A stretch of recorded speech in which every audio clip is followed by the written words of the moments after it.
Hello and welcome to White Glove Reviews. In this video, we're going to be taking a look at the Spyderco Resilience knife, and that's this knife right here.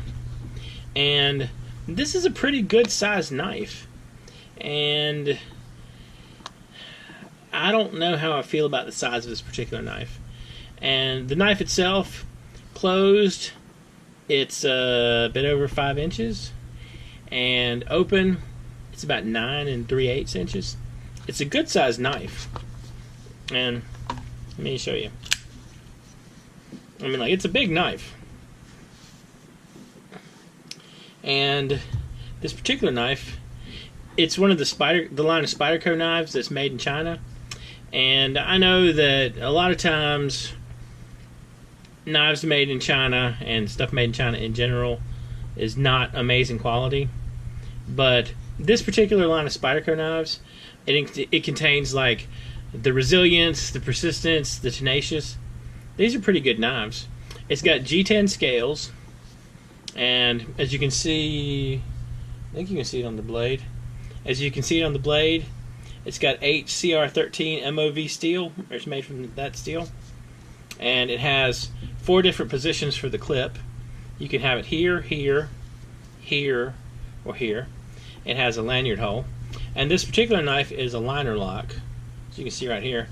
And the liner lock being you depress the thing in the liner, and that allows you to close it, and then you open it like so. Now, this knife reminds me of another knife made by Spyderco called the Endura 4, and that's this one. And this knife, these knives are kind of a similar size, and the resilience actually beats the Endura out a little bit, size-wise. It's a little bit bigger.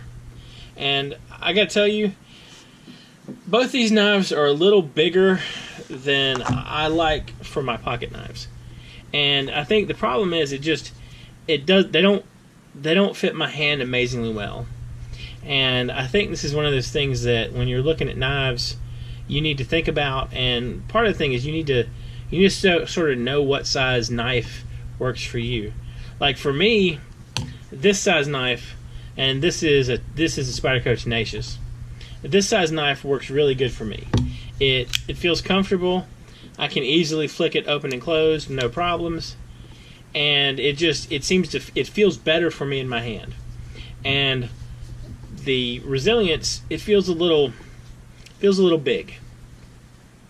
So I think if you tend to have, say, large hands, that kind of thing, longer fingers, it might be more comfortable. I mean, it's a nice knife, and with pretty much every Spyderco knife I've run across, they come out of the box quite sharp. So, can y'all see that? Oh, I messed that one up. Can y'all see this? I'm trying to get it on camera. But as you can see, it does a pretty mean job if you want to savage a piece of paper. And the thing is, the size for me, it's just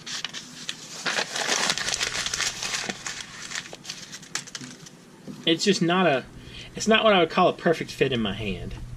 And I think if you need a decent sized pocket knife, I mean, this seems like a pretty good knife. But you also want to try it out and make sure it fits you. Anyway, let me know what y'all think. Is this knife too big?